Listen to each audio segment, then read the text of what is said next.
Hello everybody, this is Starman and welcome back to Let's Play Betrayal of Krondor. Well, last time you'll remember we found a treasure trove of Valharu objects.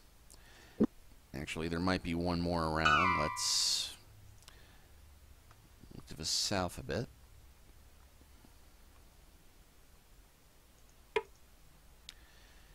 And it looks like we've got another scroll here for a spell called Strength Drain, which we already have that one, although it becomes a life drain in our inventory. And we've got more than enough crystals to handle the rest of our combats here, even without me having been rather conservative about using them until now. And I think we'll go ahead and let Guraf have that armor.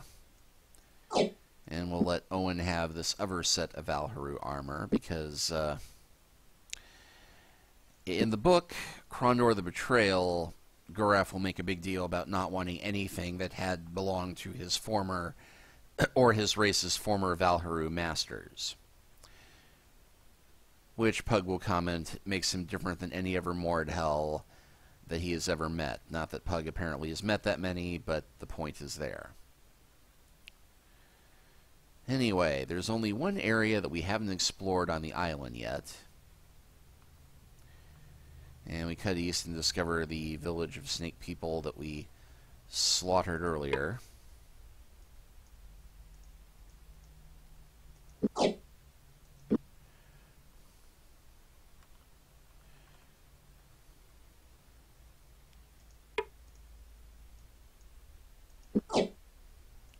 While we're here, we might as well take it. Loot, loot, loot, loot, loot, loot, loot, loot, loot, loot, loot, loot.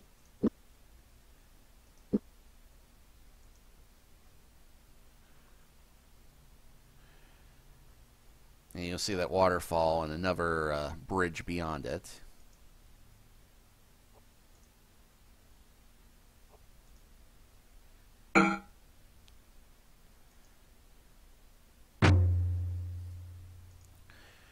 Well, had we gone to this point, we would find another bridge heading to this cave. The door was unlocked. What door? Cracking it open, Pug peered through the formless darkness into the shaft. When Owen replied to his shouted greetings, he turned to Owen. "No one down there," Pug said. "Might be interesting to take a look around. Feel like wandering around in the dark for a few minutes?" "Yes." We'll go ahead and use Pug's Predator here.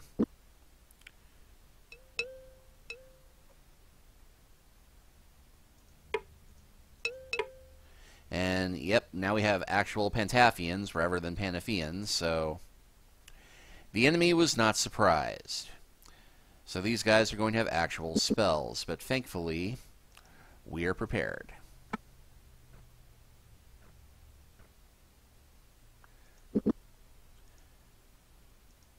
And you thought we were bad before.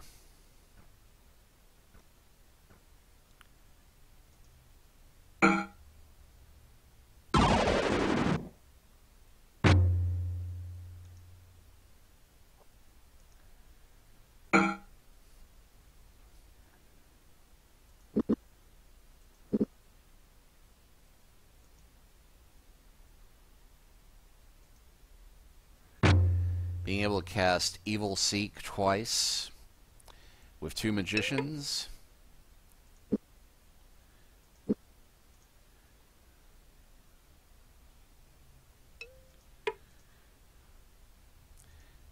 Yeah, we don't need to attack these guys, but I don't like leaving enemies behind us.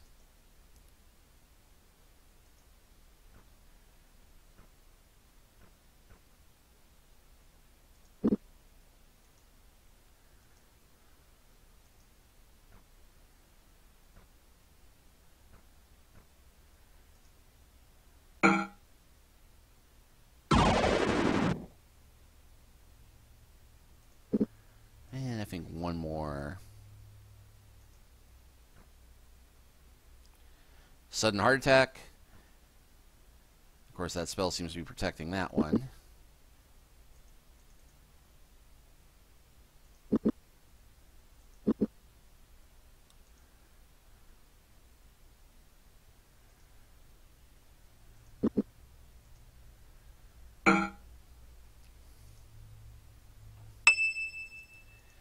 And hey, Goref's accuracy melee has increased.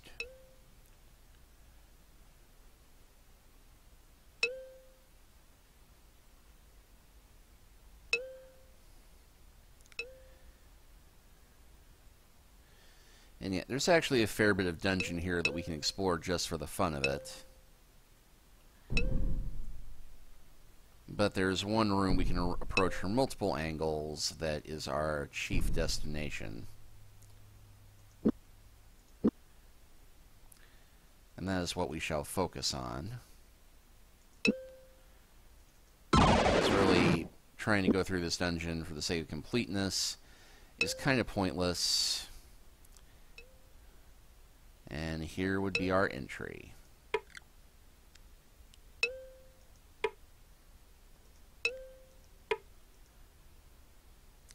The creature turned to attack. For a moment, Pug froze, whispering, "Gamina!" Though the confrontation would be difficult, this was the moment he waited for. "These bastards' subservients of Makala must die," he shouted as he advanced into battle.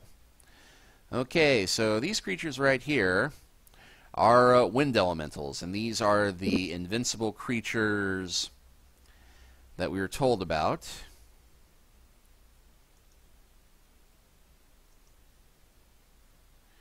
And yeah, this would be the spell we were told about. And I really should have recharged the staffs first, but well, I cannot actually get to that one yet. I'll have Pug take care of the rest of these magicians, or monsters. Yeah, wind elemental.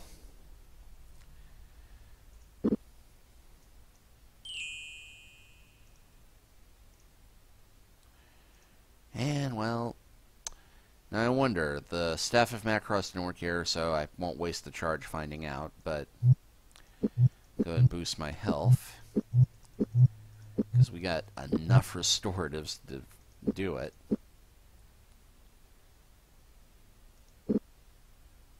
And unfortunately, Pug is running low on crystal as well, so...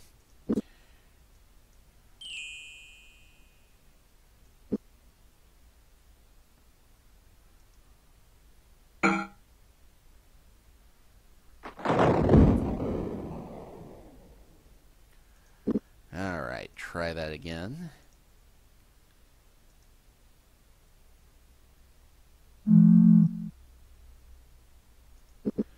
And can he get a clear shot at this thing? He cannot. Okay, not a problem.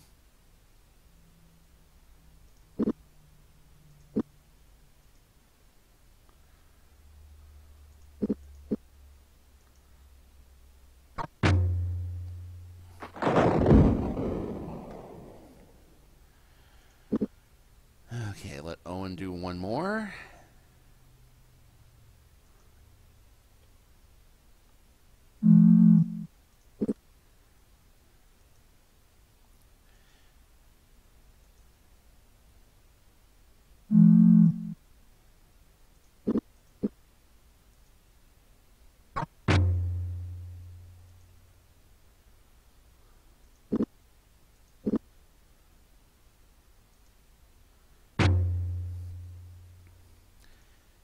And the battle was won, but we do not get a chance to search the bodies, launching right into the end of Chapter 8 movie.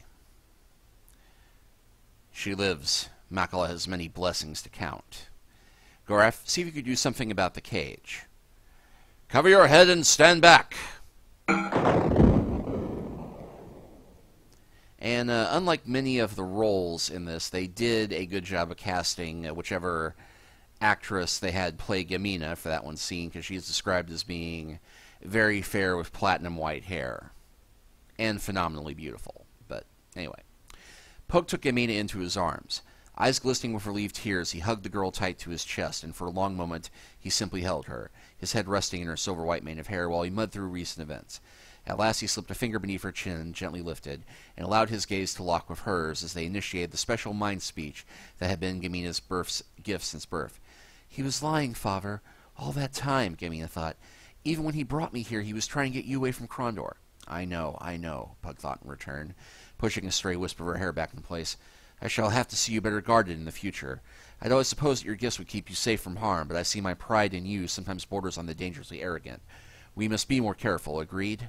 Agreed. Again she hugged herself to him. Feeling her faint nod, he released her and kissed her forehead, looking to where Owen and Goraf stood at the cave mouth. Curiously, the squire was bent double, his face buried in his hands as he shook with violent coughs.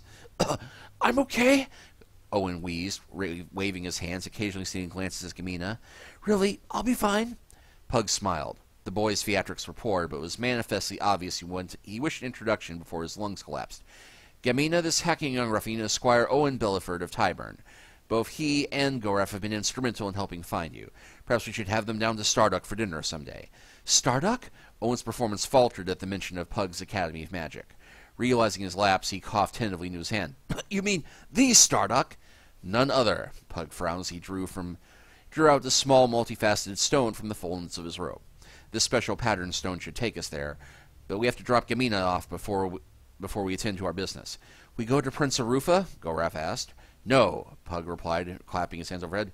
We go to Sephanon! Which brings us to the start of Chapter 9, Mad God's Rage. And wait for it. Locklear's eyes hardened. At some level, he wanted to believe he'd seen something in the instant of the gate's collapse. It was irrational, no doubt a vision he had conjured for himself to soften the blow of Patris's death. As a man who had stood against many armies, Locklear knew all too well about last-second visions seen on the battlefield. There was absolutely no chance that Patris could have survived the blast. None. By some agency beyond his control, he turned his back on the melancholy that threatened to overtake him, rationality brooking his grief for the lost magician. There was still an army to contend with, still Mordhel to slay, still a kingdom to defend. There would be time for grieving when it was finished. Such a dumb way to die, Locklear said, biting off the words bitterly. Senior James nodded. He died a good death, Lockie. I wouldn't have wished it for him to go, but he did die to save others. You say that all the time, James, but there's no good way to die. They're all bad. James stared at his old friend and saw the coldness that glimmered in Locklear's gaze. He had come to know that look over the years, an expression that had first manifested itself at the Battle of Armengar years before, when Locklear's girlfriend Bronwyn had been slain by a troll. A bit of Lockie had died then, and in that place had grown the seed that had bloomed into a deadly and superior knight. But in all that time he had never forgiven himself for letting the girl die. You're not mad that Patris is dead, Jimmy said finally. You're angry that you didn't die in his place. Locklear's eyes flashed protest, but suddenly he reached for his sword, as 3 flashes appeared in the woods. Spellweavers! Locklear shouted. Yeah, we did not have time for this conversation at the end of Chapter 7, but I guess it was important to reestablish this point, because you remember Patris died, and then suddenly there were these 3 flashes. Well, turns out those 3 flashes of Spellweavers are... Disliking the fact that there would be a disadvantage against a magical opponent without Patris, James steeled himself as he grabbed for his weapon.